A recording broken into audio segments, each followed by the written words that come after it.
Dear students and dear friends, मैं विकास स्वागत करता हूं अपने चैनल पॉलिटिकल साइंस एसबीएम में। पॉलिटिकल साइंस के पुराने क्वेश्चन पेपर सॉल्व करने के क्रम में आज हम सॉल्व करते हैं राजस्थान सेट 2023 का क्वेश्चन पेपर। और राजस्थान के जितने भी क्वेश्चन पेपर होते हैं, खासकर पॉलिटिकल साइंस के, वो नेट के लिए बेहद महत्वपूर्ण होते हैं। केवल पॉलिटिकल साइंस नहीं, और विषयों के भी जो भी क्वेश्चन पेपर हैं उनके लिए बेहद महत्वपूर्ण हैं। जो नेट या अदर स्टेट यूनिवर्सिटीज़ इंट्रेंस के लिए तैयारी कर रहे हैं उनके लिए बेहद महत्वपूर्ण है, क्योंकि इन सभी का क्वेश्चन जो लेवल है नेट के अकॉर्डिंग है, नेट के लेवल के अकॉर्डिंग है। तो आप, मेरी सलाह है कि आप नेट के एग्ज़ाम देने से पहले विशेषकर राजस्थान और हरियाणा के जो सेट के एग्ज़ाम होते हैं उनके पेपर क्वेश्चन आप सॉल्व कीजिए। तो आइए राजस्थान का सेट का पेपर हम सॉल्व करते हैं, जो अभी 2023 में संपन्न हुआ। और ये आपके आगामी पॉलिटिकल साइंस के लिए, किसी भी एग्ज़ाम के लिए बेहद महत्वपूर्ण होते हैं, क्योंकि इनके क्वेश्चन का जो लेवल होता है इनका स्टैंडर्ड लेवल है। तो आइए सॉल्व करते हैं। आगे बढ़ने से पहले एक रिक्वेस्ट है, अगर आप चैनल पर नए हैं तो प्लीज़ चैनल को सब्सक्राइब कीजिए और साथ ही वीडियो को पूरा देखिए, और पसंद पड़े तो लाइक शेयर कमेंट अवश्य कीजिए और अपने दोस्तों को भी शेयर कीजिए। तो आइए सॉल्व करते हैं। क्योंकि इसमें दो पार्ट हैं, फर्स्ट पार्ट में 50 क्वेश्चंस हैं, वो जो आपके कंपलसरी है, और इसमें आपके टीचिंग मेथड से संबंधित है या करंट अफेयर जीएस से संबंधित है। वीडियो पॉज करके आप देख लीजिएगा। हम लोग सब्जेक्ट कंसर्न सब्जेक्ट यानी पॉलिटिकल साइंस का क्वेश्चन पेपर सॉल्व करेंगे। जो लोग भी नेट या सेट या खासकर नेट जेआरएफ की तैयारी कर रहे हैं या पॉलिटिकल साइंस से संबंधित हायर एजुकेशन के लिए तैयारी कर रहे हैं, स्टूडेंट प्रोफेसर के लिए, उन सभी के लिए पेपर बेहद महत्वपूर्ण है। इसका फर्स्ट पार्ट है, इसमें टोटल क्वेश्चन 150 हैं और 50 क्वेश्चन फर्स्ट पार्ट में और 100 क्वेश्चन कंसर्न सब्जेक्ट में होता है। वीडियो को पॉज करके आप लोग फर्स्ट पेपर देख लीजिएगा। हम लोग पॉलिटिकल साइंस का सॉल्व करते हैं। पार्ट 2 पॉलिटिकल साइंस का है, यानी राजनीति शास्त्र का है। तो आइए देखते हैं पहला क्वेश्चन। क्वेश्चन नंबर 51 है, प्राचीन भारतीय राजनीतिक चिंतन और संस्थाओं के पास है निरंतरता, संवैधानिकता, धार्मिकता या अलगाव में राजनीतिक जीवन। तो प्राचीन भारतीय राजनीतिक चिंतन में संस्थाओं के पास निरंतरता है, कंटिन्यूटी है। क्वेश्चन नंबर 52, प्राचीन भारतीय राजनीतिक विचार काफ़ी हद तक प्रभावित थे। किससे प्रभावित थे? पश्चिमी विचार से या लिखित संविधान से या धार्मिकता से या राजशाही राज्यों से। तो प्राचीन भारतीय राजनीतिक विचार काफ़ी हद तक राजशाही राज्यों से प्रभावित थे। क्वेश्चन नंबर 53, महाभारत ने किसको अत्यधिक महत्व दिया है? बाजार और कर, निजी संपत्ति, राज्य और कर प्रणाली या मुक्त बाजार। तो महाभारत ने सबसे अधिक महत्व निजी संपत्ति को दिया है। क्वेश्चन नंबर 54, कौटिल्य के अनुसार राज्य के तत्व हैं। कौन कौन से राज्य के तत्व हैं? कौटिल्य ने राज्य के 7 तत्व बताए हैं, जिसको हम सप्तांग सिद्धांत बोलते हैं। उसी सप्तांग सिद्धांत के अंतर्गत आपका स्वामी है, अमात्य है, जनपद, दूर, कोष, बल यानी दंड बोलते हैं हम इसको, और मित्र, ये 7 हैं। इसका आंसर ऑप्शन बी होगा। क्वेश्चन नंबर 55, दार्शनिक राजा का विचार किसके द्वारा दिया गया था? तो आप सभी को पता है कि दार्शनिक राजा यानी फिलोसफर किंग का कंसेप्ट प्लेटो के द्वारा दिया गया, और राजनीतिक दर्शन का जनक है ये प्लेटो, और अरस्तु का गुरु। क्वेश्चन नंबर 56, प्लेटो का न्याय सिद्धांत आधारित है किस पर? प्लेटो का न्याय सिद्धांत आपका कार्यात्मक विशेषज्ञता, एक दूसरे के कर्तव्य और सद्भाव में विभिन्न वर्गों द्वारा हस्तक्षेप नहीं करना चाहिए था। प्लेटो कहता है कि न्याय वही है कि प्रत्येक व्यक्ति अपने विशेष गुणों के आधार पर अपने अपने कार्य करे और किसी दूसरे या अन्य के कार्य में हस्तक्षेप न करे, वही न्याय है। क्वेश्चन नंबर 57, निम्नलिखित में से कौन सा कथन सत्य है? नेक्स्ट क्वेश्चन आपका क्वेश्चन नंबर 57 को, तो ग्रीक राजनीतिक विचार मनुष्य को एक राजनीतिक जानवर मानते थे, यानी पॉलिटिकल एनिमल या राजनीतिक प्राणी। ये अरस्तु का कथन है, ये सही है। बाकी देखिए, ग्रीक राजनीतिक विचार ने राज्य की अवधारणा दी, नहीं, ये कथन सत्य नहीं है। ग्रीक राजनीतिक विचार मानता है कि राज्य मूल रूप से दमनकारी है, ये भी कथन असत्य है। अरस्तु का मानना है कि राज्य हमेशा युद्ध भड़काने वाला होता है, ये कथन भी गलत है। इसलिए इसका आंसर पहला है। ग्रीक फिलोसफर यानी राजनीतिक जो विचारक हैं वो राज्य के प्राणियों को राजनीतिक जानवर या राजनीतिक पशु या राजनीतिक प्राणी मानते हैं। क्वेश्चन नंबर 58, प्लेटो का न्याय सिद्धांत आधारित है किस पर आधारित है? शिक्षा, सद्भाव या प्यार, प्यार या सद्भाव, शिक्षा, शिक्षा जीवन काल या प्यार। तो प्लेटो का न्याय सिद्धांत आपका शिक्षा पर आधारित है।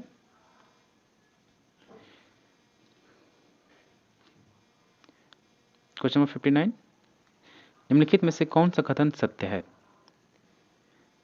प्लेटो का मानना था कि संरक्षक वर्ग को संपत्ति और परिवार का त्याग करना चाहिए। वो प्लेटो ने शुरू में ही कह दिया कि जो राज्य के शासक वर्ग या संरक्षक वर्ग है उसको संपत्ति परिवार से अलग रहना चाहिए, क्योंकि ये दोनों ही भ्रष्टाचार के मूल कारण है और अव्यवस्था या अराजकता के मूल कारण। इसलिए शासकों को उसने संपत्ति और परिवार से अलग कर दिया, इसलिए इसका आंसर ऑप्शन ए सही होगा। क्वेश्चन नंबर 60, प्लेटो ने हिमायत की है, यानी किस चीज़ की? उसने वकालत की। तो त्वरित नागरिक न्याय प्रणाली नहीं, त्वरित आपराधिक न्याय प्रणाली बिल्कुल नहीं, और सी देखिए न्याय की सार्वभौमिक अवधारणा। तो न्याय की सार्वभौमिक अवधारणा की बात प्लेटो करता है। और ऑप्शन डी, न्याय की विशुद्ध रूप से आध्यात्मिक अवधारणा है, बिल्कुल नहीं, इसकी कार्यात्मक अवधारणा है। क्वेश्चन नंबर 61, मनुष्य स्वभाव से ईर्ष्यालु होते हैं और दूसरों को समृद्ध होते नहीं देख सकते। इस पर कौन विश्वास करता था? मैकियावेली, हॉब्स, अरस्तू या प्लेटो? मनुष्य स्वभाव से ईर्ष्यालु होते हैं और दूसरों को समृद्ध होते नहीं देख सकते, इस मैकियावेली का कथन है। मैकियावेली इस बात में विश्वास करता था। क्वेश्चन नंबर 62, जेएस मिल के संबंध में निम्नलिखित में से कौन सा कथन सही है? पहला कथन, व्यक्ति के जीवन में सरकारी हस्तक्षेप को न्यूनतम संभव तक सीमित करने के लिए खड़ा था, ये कथन सही है। नकारात्मक स्वतंत्रता का समर्थक है, परंतु वो राज्य द्वारा व्यक्ति के मामलों में, कल्याणकारी राज्य के मामले में या कल्याणकारी योजनाओं में राज्य द्वारा हस्तक्षेप की बात करता है। वह मानव दोषों को नियंत्रित करने के लिए दमनकारी राज्यों में विश्वास करता है, बिल्कुल नहीं। वह पुलिस राज्य में विश्वास करता था, ये कथन भी सही नहीं है। वह मानव गरिमा के लिए खड़े थे और फिर भी व्यक्तिगत स्वतंत्रता की रक्षा के लिए सैन्य राज चाहते थे, ये भी गलत है, इसलिए इसका आंसर ऑप्शन ए सही होगा। क्वेश्चन नंबर 63, जेरेमी बेंथम ने किस प्रकार की सरकार को प्राथमिकता दी थी? तो जेरेमी बेंथम आपके प्रतिनिधि लोकतंत्र के समर्थक थे, यानी रिप्रेजेंटेटिव गवर्नमेंट का समर्थक था जेरेमी बेंथम। और ये बेंथम आपका उपयुक्तवाद का जनक, अधिकतम व्यक्तियों का अधिकतम सुख से संबंधित बेंथम। क्वेश्चन नंबर 64, निम्नलिखित में से विचारधारा शब्द का प्रयोग सबसे पहले किसने किया था? तो डी ट्रेसी के द्वारा विचारधारा शब्द का सर्वप्रथम प्रयोग किया गया था। बेहद महत्वपूर्ण क्वेश्चन है, ऐसे क्वेश्चन आपसे नेट में कभी कभी पूछ लिए जाते हैं। क्वेश्चन नंबर 65, राजनीति के अध्ययन का आधुनिक दृष्टिकोण किस अर्थ में पारंपरिक दृष्टिकोण से भिन्न है? तो राजनीति के अध्ययन में यह पश्चिमी और गैर पश्चिमी संस्थानों के अध्ययन पर केंद्रित है, इस प्रकार यह पारंपरिक दृष्टिकोण से भिन्न है। बाकी ऑप्शन देखिए, यह संयुक्त राज्य अमेरिका की राजनीतिक प्रणालियों के अध्ययन पर केंद्रित है, बिल्कुल नहीं, पहले था परंपरागत में था। यह राजनीतिक प्रणालियों के साथ राजनीतिक विचारों के अध्ययन को जोड़ती है। यह पश्चिमी राजनीतिक इतिहास का अध्ययन करने के लिए पर्याप्त जगह देता है। ये तीनों ही विशेषता आपकी परंपरागत है, न कि आधुनिक। क्वेश्चन नंबर 66, निम्नलिखित में से कौन सी एक चुनाव सुधारों को प्रस्तावित करने के लिए 1974 में नियुक्त तारकुंडे समिति की सिफारिश थी? तो नेक्स्ट क्वेश्चन है क्वेश्चन नंबर 67, डैश में भारत के चुनाव आयोग को एक बहुसदस्यीय आयोग बनाया गया था, यानी किस वर्ष भारतीय चुनाव आयोग को बहुसदस्यीय आयोग बनाया गया? तो 1993 में भारतीय चुनाव आयोग को बहुसदस्यीय आयोग बनाया गया और एक सदस्यीय आयोग से यह त्रिसदस्यीय आयोग है। और जब ये घटना घटी तो प्रख्यात चुनाव आयुक्त आपके टीएन सेशन थे, उन्हीं से भारत सरकार के तमाम विवादों के चलते 1993 में एक सदस्यीय चुनाव आयोग को बहुसदस्यीय चुनाव आयोग बनाया गया। क्वेश्चन नंबर 68 है, भारतीय संविधान किस प्रकार की विचारधारा पर आधारित है? नाजीवाद, साम्यवाद, व्यक्तिवाद या उदारवाद? तो भारतीय संविधान आपकी उदारवादी विचारधारा पर आधारित है। क्वेश्चन नंबर 69 है, निम्नलिखित में से किसने कहा है कि प्रत्येक राज्य अपने द्वारा संपोषित अधिकारों से जाना जाता है? बेहद महत्वपूर्ण कोट है ये, हेराल्ड जोसेफ लास्की का, ऑप्शन ए राइट आंसर होगा। क्वेश्चन नंबर 70, कौन कहता है कि हाल के वर्षों में विचारधारा का ह्रास हुआ है, यानी डिक्लाइन ऑफ आइडियोलॉजी का सिद्धांत किसने दिया? तो प्रोफेसर डेनियल बेल ने दिया। विचारधारा का अंत या ह्रास से संबंधित डेनियल बेल की संकल्पना है, ऑप्शन डी राइट आंसर होगा। क्वेश्चन नंबर 71, लोकतंत्र सरकार का एक आदर्श रूप नहीं है क्योंकि यह सभी को सरकार से जोड़ता है। कथन किसका है? तो ये संबंधित कथन आपका अरस्तू का है। वो कहता है कि लोकतंत्र सरकार का एक आदर्श रूप नहीं है क्योंकि यह सभी को सरकार से जोड़ता है। क्वेश्चन नंबर 72, भारत की पहली नारीवादी प्रायः किसे माना जाता है? यानी भारत की प्रथम जो फेमिनिस्ट वीमेन है कौन है? पंडिता रमाबाई है, वो भारत की प्रथम नारीवादी महिला विचारक हैं। उन्होंने इनके कार्यों से, उनके विचारों से भारत में नारीवादी सुधार आंदोलन का मार्ग प्रशस्त हुआ और उसमें गति आई। क्वेश्चन नंबर 73, एक दलीय व्यवस्था का मूल दोष क्या है? तो एक दलीय व्यवस्था में ये होता है कि वो दल तानाशाही की ओर चला जाता है, जैसे आपका हिटलर का नाजीवादी दल या मुसोलिनी का फांसीवादी व्यवस्था या माओ जेडोंग की लाल सेना, ये संबंधित सभी एक दलीय व्यवस्था के मूल दोष के प्रमुख कारण हैं।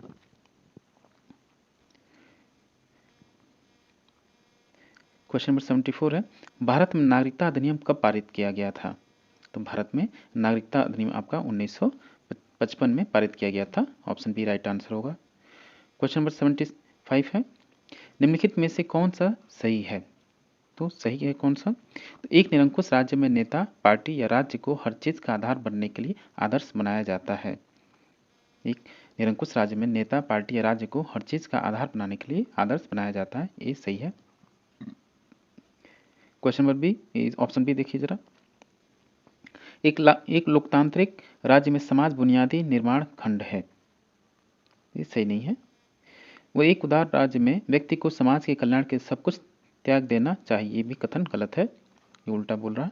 एक फांसीवादी राज्य में मानव जीवन व्यक्तिगत परिवार द्वारा शासित होता है, बिल्कुल नहीं, ये भी गलत है, इसलिए इसका आंसर ऑप्शन ए सही होगा। क्वेश्चन नंबर 76, लोकतंत्र पारंपरिक रूप से संकट के समय निरंकुशता की ओर जाता है, ये है। तो पारंपरिक रूप से ये निरंकुशता की ओर जाता है, संवैधानिक तानाशाही बोलते हैं इसको।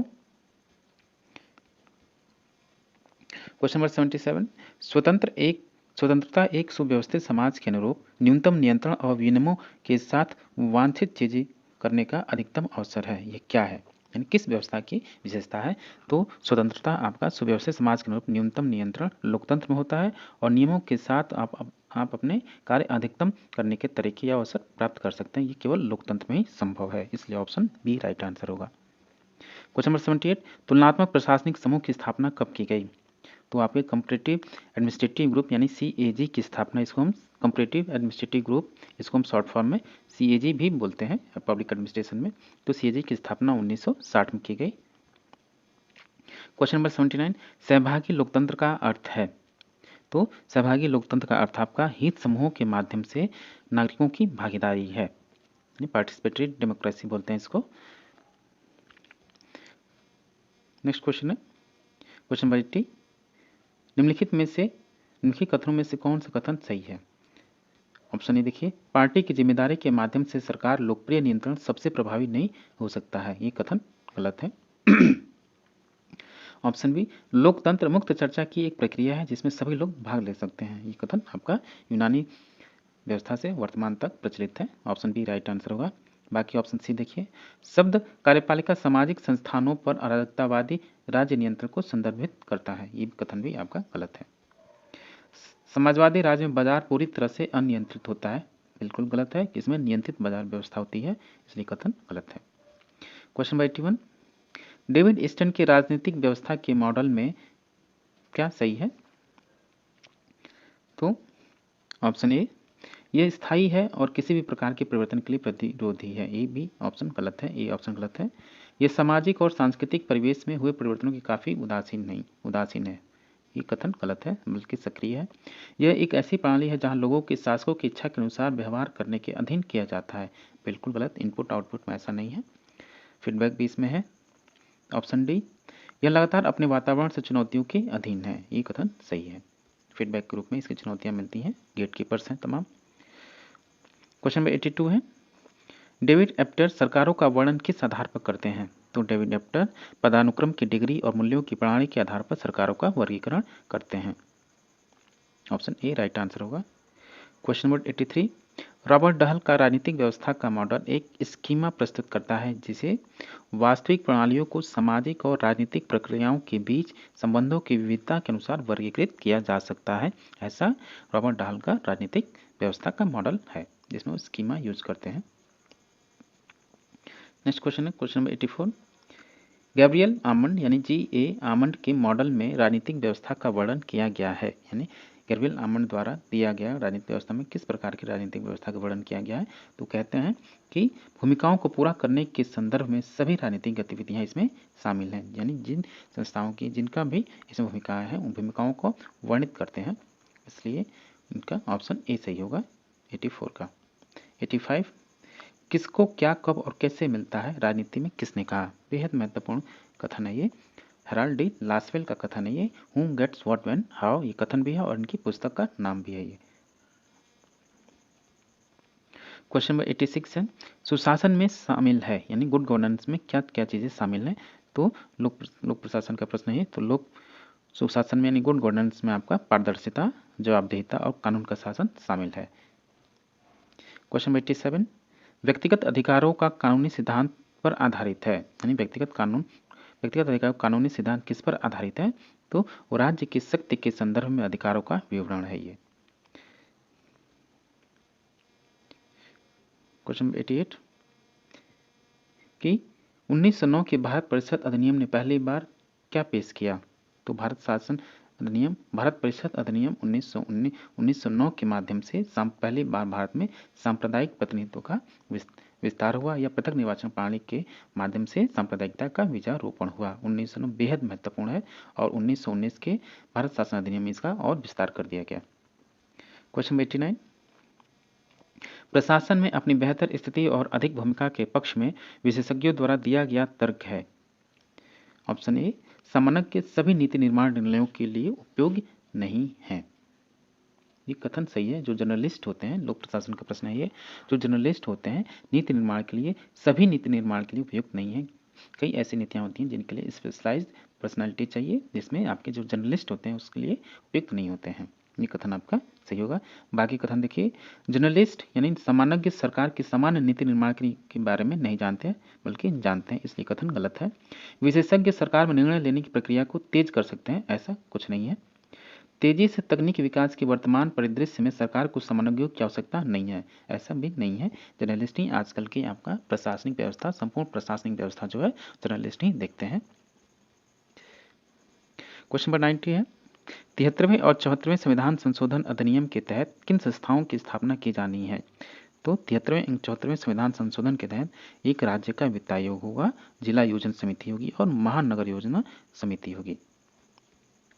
क्वेश्चन 91, यूनियन पब्लिक डेब्ट इज पार्ट ऑफ, यानी संघ का सार्वजनिक ऋण का हिस्सा है, यानी संघ का जो सार्वजनिक ऋण है किसका हिस्सा है? तो पूंजी राजस्व में उसका ऋण शामिल होता है, कैपिटल रेवेन्यू बोलते हैं इसको। ऑप्शन बी राइट आंसर होगा। क्वेश्चन नंबर 92, प्रशासन पर विधायी नियंत्रण किसका विषय है? प्रशासन पर विधायी नियंत्रण आपका लोकतांत्रिक आस्था में है। ऑप्शन बी राइट आंसर होगा।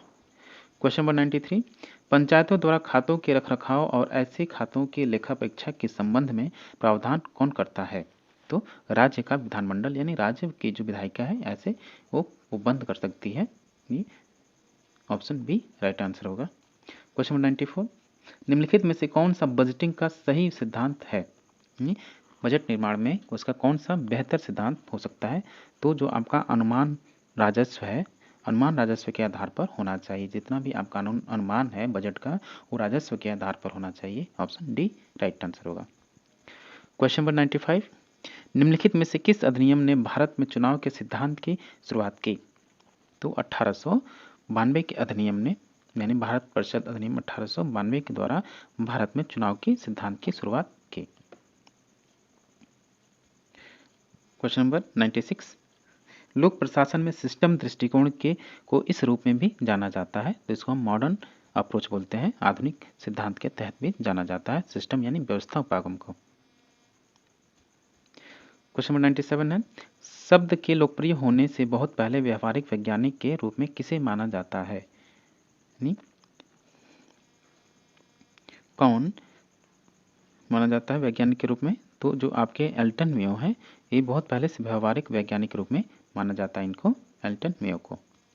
98 को देखिए, क्वेश्चन नंबर 98,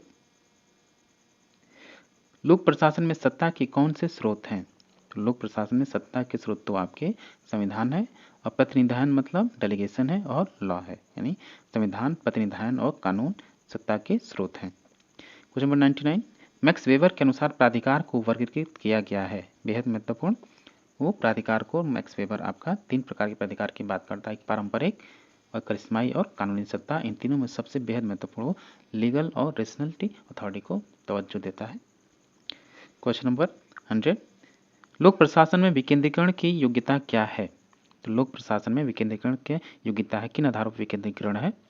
यह शासन को अधिक उत्तरदायी बनाता है और दक्षता उसमें बढ़ाता है। यानी लोक प्रशासन में शक्तियों का ज़्यादा से ज़्यादा विकेंद्रीकरण यानी बांटने से यह लाभ होता है कि प्रशासन उससे अधिक उत्तरदायी बनता है। ऑप्शन डी राइट आंसर होगा। क्वेश्चन नंबर 101 101, भारतीय संविधान की प्रस्तावना अपने सभी नागरिकों की किस स्वतंत्रता को सुरक्षित करना चाहती है? देखिए, भारतीय संविधान की प्रस्तावना है, ऐसे क्वेश्चन आपसे पूछ लिए जाते हैं, उसके कुछ शब्दों को दे दिया जाएगा क्रम से लगाने के लिए। तो किस प्रकार की स्वतंत्रता को बात करती है? तो एक तो विचार, अभिव्यक्ति, विश्वास, आस्था और धर्म की धार्मिक स्वतंत्रता देती है। यानी विचार, अभिव्यक्ति, विश्वास, आस्था और पूजा की स्वतंत्रता आपको देती है। ऑप्शन बी राइट आंसर है। नेक्स्ट क्वेश्चन, क्वेश्चन नंबर 102, भारतीय नागरिकों के मौलिक अधिकार संबंधित हैं, किससे संबंधित मौलिक अधिकार? समानता और स्वतंत्रता है भी है, समानता और शक्ति का केंद्र ये नहीं है। तो स्वतंत्रता, समानता, संवैधानिक उपाय और शोषण के खिलाफ अधिकार ये आपके भारतीय नागरिकों को मौलिक अधिकार के रूप में प्राप्त हैं। क्वेश्चन नंबर 103 यानी 103, भारतीय संविधान में पंचायतों को कितने कार्य सौंपे गए हैं? तो भारतीय संविधान में पंचायतों को 73वें संविधान संशोधन अधिनियम के तहत 29 प्रकार के कार्य सौंपे गए हैं और नगर पंचायत को 18 प्रकार के कार्य सौंपे गए हैं 74वें संविधान संशोधन के तहत। क्वेश्चन नंबर 104, भारतीय संविधान की अनुसूची 5 को छोड़कर सभी राज्यों के आदिवासी क्षेत्रों पर लागू होती है। तो भारतीय संविधान की अनुसूची 5 में असम, मेघालय, त्रिपुरा और मिजोरम को छोड़कर बाकी जितने भी राज्य हैं इसमें अनुसूची 5 आपकी लागू होती है। क्वेश्चन नंबर 105, भारतीय संविधान की अनुसूची 12 को डैश को शक्तियां, अधिकार और उत्तरदायित्व प्रदान करती हैं। तो अनुसूची जो 12 है नगर पालिकाओं से संबंधित है और 11वीं अनुसूची आपकी पंचायत राज व्यवस्था से संबंधित है। क्वेश्चन नंबर 106, निम्नलिखित में से कौन सी संवैधानिक संस्थाएं हैं? तो संवैधानिक संस्थाओं में आपका CAG यानी कंप्ट्रोलर एंड ऑडिटर जनरल, चुनाव आयोग और भाषा आयोग ये संवैधानिक संस्थाएं हैं। ये संस्थाएं, इन संस्थाओं को संवैधानिक इसलिए कहा जाता है कि इनका उल्लेख, इनकी प्रक्रिया, इनके सदस्यों को की नियुक्ति, उनके पदचयन से संबंधित संविधान उल्लेख किया गया है, इसलिए इनको संवैधानिक संस्था बोलते हैं। तो आपका CAG, चुनाव आयोग और भाषा आयोग सभी क्या है? संवैधानिक संस्थाएं हैं। Question number 107, A.V. डाइसी के अनुसार संविधान के निर्माण का आधार क्या है? तो संविधान के निर्माण का आधार मौलिक मानवाधिकार है A.V. डाइसी के अनुसार और इनकी ये रूल ऑफ लॉ के जनक हैं। क्वेश्चन नंबर 108 108, निम्नलिखित में से कौन सी संवैधानिक संस्थाएं हैं? फिर से प्रश्न आपका रिपीटेड हुआ लेकिन दूसरे संदर्भ में। तो आपका संवैधानिक चुनाव आयोग है और 324, 315 GST, 243 और राज्य वित्त आयोग ये आपका भी 243 में है, इसलिए ये ऑप्शन बी में चुनाव आयोग, UPSC यानी संघ लोक सेवा आयोग, GST परिषद और राज्य वित्त आयोग क्या है? संवैधानिक संस्थाएं हैं। नेक्स्ट क्वेश्चन है क्वेश्चन नंबर 109, भारतीय संविधान में राज्यों और संघ के बीच कार्यात्मक विभाजन किसके द्वारा किया गया है? यानी भारत में संविधान के द्वारा राज्यों और संघ यानी केंद्र के बीच शक्तियों का विभाजन किस अनुसूची के तहत है? तो 7वीं अनुसूची केंद्र और राज्यों के मध्य शक्तियों का विभाजन करती है। उसमें 3 सूचियां हैं जिसमें संघ सूची है, राज्य सूची है और समवर्ती सूची है। क्वेश्चन नंबर 110, 5/8/2019 को भारतीय संविधान के अनुच्छेद 370 क्या किया गया? बदल दिया गया है, वास्तव में अप्रभावी बना दिया गया है और अभी भी संविधान में बना हुआ है।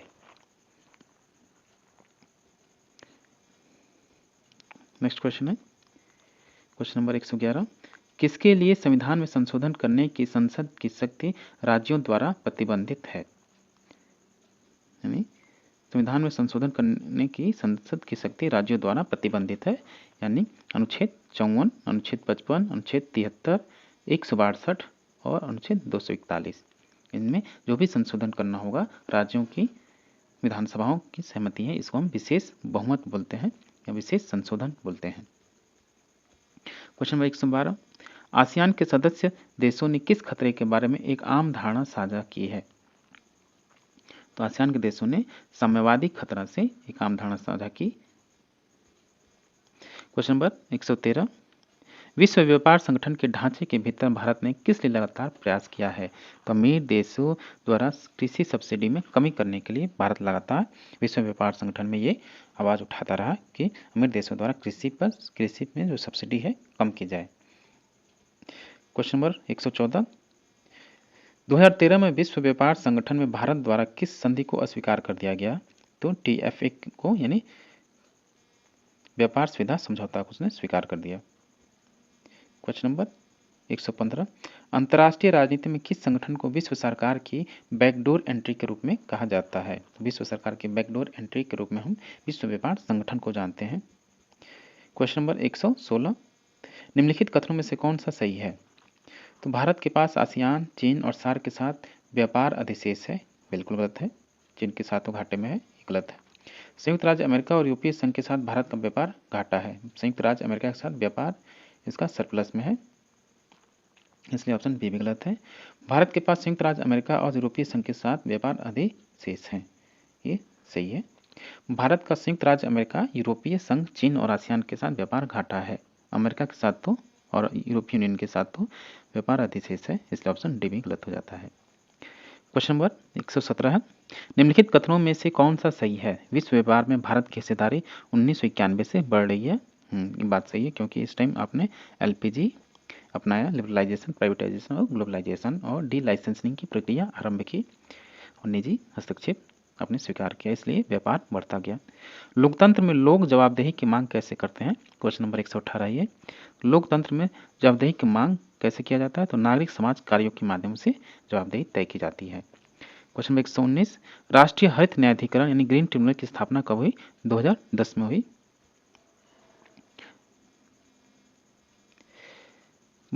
नेक्स्ट क्वेश्चन है क्वेश्चन नंबर 120, भारत के संविधान में 42वें संविधान संशोधन द्वारा किसकी स्थापना का प्रावधान किया गया है?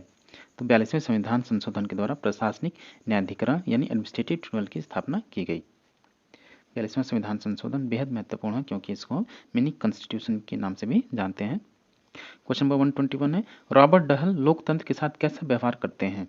तो उनका मानना है कि लोकतंत्र यह एक तंत्र है जिसका आवश्यक कार्य संतुलन बनाए रखना है ताकि वितरणात्मक न्याय का सिद्धांत अबाधित रहे। क्वेश्चन नंबर 122, मुक्त बाजार समाज लोकतांत्रिक व्यवस्था के लिए सबसे उपयुक्त है, किसने कहा? तो मुक्त बाजार यानी फ्री जो मार्केट है, फ्रीमैन ने कहा, यानी फ्रीडमैन ने कहा, मिल्टन फ्रीडमैन ने कहा मुक्त बाजार समाज लोकतांत्रिक व्यवस्था के लिए सबसे उपयुक्त है। क्वेश्चन नंबर 123, सकारात्मक व्यक्तिवाद सबसे पहले किसने गढ़ा? तो सीबी मैकफर्सन आपके क्या है? सकारात्मक यानी पॉजिटिव इंडिविजुअलिज्म की बात करते हैं C B Macpherson. Question number 124, John Rawls के अनुसार संवैधानिक लोकतंत्र को संतुष्ट करना चाहिए, किसके लिए? तो सभी के लिए समान अधिकार और संस्थागत संरचना द्वारा परिभाषित असमानता को संवैधानिक लोकतंत्र के द्वारा संतुष्ट किया जाना चाहिए। क्वेश्चन नंबर 125, भारत की परमाणु नीति आधारित है, तो शांतिपूर्ण प्रौद्योगिकी विकास के लिए इसका परमाणु नीति आधारित है। क्वेश्चन नंबर 126, भारत के परमाणु सिद्धांत में मूल सिद्धांत शामिल हैं, तो एक तो पहले उपयोग नहीं, गैर परमाणु राज्यों के खिलाफ कोई उपयोग नहीं और न्यूनतम परमाणु प्रतिरोध के रूप में इसकी परमाणु नीति शामिल है। 127, 1972 के शिमला समझौते में क्या कहा गया है? तो 1972 के शिमला समझौता में भारत और पाकिस्तान शांतिपूर्ण तरीके से अपने मतभेदों को सुलझाने का संकल्प करते हैं। 128 है, संघर्ष समाधान के शांतिपूर्ण तरीकों में क्या शामिल है? तो बातचीत, मध्यस्थता और सुलह, ये तीनों शामिल है, ऑप्शन बी राइट आंसर होगा। Question number 129, two treatises of government के लेखक कौन है? तो इसके लेखक आपके जॉन लॉक हैं और बेहद महत्वपूर्ण रचना है, आप इसको अच्छे से हमेशा आपसे पूछा जाता है, इसलिए अच्छे से याद कर लीजिए, two treatises of government. Question number 130, भारतीय संविधान की कौन सी विशेषता गैर संघीय के रूप में इसका प्रतिनिधित्व करती है? तो इसकी मजबूत केंद्र और एकल नागरिकता संघवाद के थोड़ा उलट है, इसलिए ये ऑप्शन ए राइट होगा। क्वेश्चन नंबर 131, लोकतंत्र को एंग्लो अमेरिकन और महाद्वीपीय यूरोपीय प्रकारों में किसने वर्गीकृत किया है? तो गैब्रियल आमंड ने डेमोक्रेसी को एंग्लो अमेरिकन यानी ब्रिटिश अमेरिकन और महाद्वीपीय यूरोपीय प्रकारों में वर्गीकृत किया है गैब्रियल आमंड ने। 132, गैब्रियल आमंड के मॉडल में एंग्लो अमेरिकन राजनीतिक प्रणाली में क्या है? तो व्यक्तिगत स्वतंत्रता और जन कल्याण के आधार पर बहुमूल्यवान राजनीतिक संस्कृति द्वारा अभिलक्षित होती है। ऑप्शन बी सही होगा। क्वेश्चन नंबर 133, अधिनायकवादी राजनीतिक व्यवस्था की मूल विशेषता क्या है? तो यानी जो आपका डिक्टेटरशिप है या इसमें क्या है कि संचार सरकारी एजेंसियों द्वारा नियंत्रित किया जाता है, एक तर्कसंगत नौकरशाही द्वारा निग्रह बल पर एकाधिकार होता है। ये आपका तानाशाही या अधिनायकवादी राजनीतिक व्यवस्था का उदाहरण है या विशेषता है। क्वेश्चन नंबर 134, राजनीतिक अधिकार डैश से संबंधित हैं? तो राजनीतिक अधिकार आपके राज्य के मामलों में नागरिकों की भागीदारी से संबंधित हैं। क्वेश्चन नंबर 135, व्यक्तिगत अधिकारों का आनंद और रक्षा तभी होती है जब राज्य पूरी तरह से बाजार को नियंत्रित करता है या स्वतंत्रता और समानता के अधिकारों की रक्षा के लिए पर्याप्त कानूनी सुरक्षा प्रदान करता है, तभी व्यक्तिगत अधिकारों का आनंद और रक्षा होता है। ऑप्शन बी राइट आंसर होगा। नेक्स्ट क्वेश्चन है, निम्नलिखित में से किस कथन के लिए अरस्तु को गलत श्रेय दिया गया है?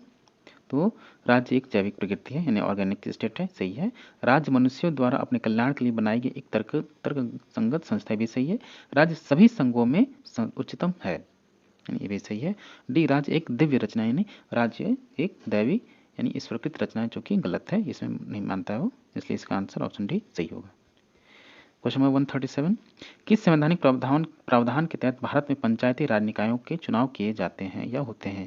तो अनुच्छेद 243 में पंचायती राज व्यवस्था की बात की गई है और अनुच्छेद के तहत 243 के तहत पंचायती राज निकायों के चुनाव जरूरी हैं। क्वेश्चन नंबर 138, मैकियावली को निम्नलिखित में से किस कथन के लिए गलत श्रेय दिया गया है यानी उससे मेल नहीं खाता है? तो एक राजकुमार को साधनों की नैतिकता के बारे में चिंता नहीं करनी चाहिए, कथन मैकियावली के बारे में बिल्कुल सही है। कानून बनाने की प्रक्रिया के लिए राज्य को नैतिकता की आवश्यकता बिल्कुल भी नहीं है, भी सही है। राज्य के दो कोड हैं, एक शासित के लिए और शासकों के लिए, यानी राज्य के दो नियम हैं, कानून है, एक जो राजा है और जो प्रजा है, यानी प्रजा और राजा के लिए अलग अलग विधान की बात करता है, भी सही है। राजकुमार भूमि के कानून से ऊपर है, बिल्कुल गलत है, इसलिए इसका आंसर ऑप्शन डी सही होगा। क्वेश्चन नंबर 139, राजनीतिक दल किसके सफल संचालन के लिए अति आवश्यक है? तो लोकतंत्र के सफल संचालन के लिए राजनीतिक दल बेहद जरूरी हैं। नेक्स्ट क्वेश्चन है 140, प्रत्यक्ष चुनाव का मुख्य लाभ क्या है? प्रत्यक्ष चुनाव का मुख्य लाभ यह है, प्रतिनिधि लोगों के प्रति अधिक उत्तरदायी बन जाते हैं, क्योंकि हर 5 साल बाद या निश्चित समय के बाद इनसे प्रतिनिधि से या जनता के दरबार में उपस्थित होना पड़ता है। किसकी? लोकतंत्र का या प्रत्यक्ष चुनाव का लाभ है। क्वेश्चन 141, अनुच्छेद 371A राज्य के लिए विशेष प्रावधान प्रदान करता है, तो नागालैंड राज्य के लिए अनुच्छेद 371A प्रावधान किया गया है। नेक्स्ट क्वेश्चन है 142, संविधान में संशोधन करने की संसद की शक्ति दी गई है 368, जो अनुच्छेद 368 है आपका भाग 20 अनुच्छेद 368 में संविधान संशोधन से संबंधित है। नेक्स्ट क्वेश्चन है क्वेश्चन नंबर 143, भारत के संविधान के तहत कुछ वर्गों से संबंधित विशेष प्रावधान किन पर लागू होते हैं? तो विशेष प्रावधान आपके अनुसूचित जाति, अनुसूचित जनजाति और पिछड़ा वर्ग पर लागू होते हैं। क्वेश्चन नंबर 144, भारत एक धर्मनिरपेक्ष राष्ट्र है, संविधान के कौन सा अनुच्छेद इसे सिद्ध करते हैं? तो अनुच्छेद 25 और अनुच्छेद 30 इसको धर्मनिरपेक्ष राज्य के रूप में सिद्ध करते हैं। क्वेश्चन नंबर 145, किस संविधान संशोधन के माध्यम से देश में आंतरिक गड़बड़ी के लिए आपातकाल घोषित करने की शक्ति को हटा दिया गया और सशस्त्र विद्रोह शामिल कर दिया गया? तो ये महत्वपूर्ण क्वेश्चन आपका 44वें संविधान संशोधन में इस बात की स्थापना कर दी गई कि आंतरिक गड़बड़ी के आधार को हटा करके सशस्त्र विद्रोह शब्द उसमें शामिल किया गया 44वें संविधान संशोधन के तहत। क्वेश्चन नंबर 146, प्राधिकार का स्वीकृति सिद्धांत कहता है कि वरिष्ठ के अधिकार की वैधता आधारित है, अधीनस्थों द्वारा स्वीकृति पर। ऑप्शन ए राइट आंसर होगा। क्वेश्चन नंबर 147, लोकतांत्रिक समाज में खुले या सार्वजनिक मतदान का समर्थन किसने किया? तो खुले मतदान का समर्थक आपका जॉन स्टुअर्ट मिल ने किया और गुप्त मतदान के बाद आपके बेंथम करते हैं। क्वेश्चन नंबर 148, नेतृत्व की लोकतांत्रिक या सहभागी शैली को किसके द्वारा उजागर किया गया था? तो मानव संबंध सिद्धांत के द्वारा लोकतांत्रिक नेतृत्व की लोकतांत्रिक या सहभागी पद्धति को उजागर किया गया। क्वेश्चन नंबर 149 है, राजनीतिक विचारधारा के पतन का कारण है? तो राजनीतिक विचारधारा के पतन का कारण वैश्वीकरण और अंतर्राष्ट्रीयतावाद है। नेक्स्ट क्वेश्चन है और लास्ट क्वेश्चन आपका क्वेश्चन नंबर 150, भारत के संविधान में निहित व्यक्तियों के मौलिक अधिकार इस अवधारणा पर आधारित हैं कि संविधान अधिकार नहीं देता है लेकिन अधिकार व्यक्तियों द्वारा संविधान में लिखे गए हैं। ऑप्शन ए राइट आंसर होगा। तो डियर स्टूडेंट, ये था आपका राजस्थान सेट का पेपर विद आंसर की, हमने इसको सॉल्व किया। आप अपने आंसर चेक कर सकते हैं और ये उनके लिए भी एक प्रैक्टिस सेट के रूप में बेहद महत्वपूर्ण है जो आगामी नेट की परीक्षा के लिए तैयारी से लगे हैं उनके लिए भी, और जो हायर एजुकेशन में असिस्टेंट प्रोफेसर नेट जेआरएफ या तमाम पीजीटी टीजीटी के लोग लगे हैं उनके लिए भी बेहद महत्वपूर्ण है। तो आप इसको सॉल्व कीजिए और लास्ट में अगर आप नए हैं तो प्लीज़ आप चैनल को सब्सक्राइब कीजिए। मिलते हैं आपसे नेक्स्ट वीडियो में।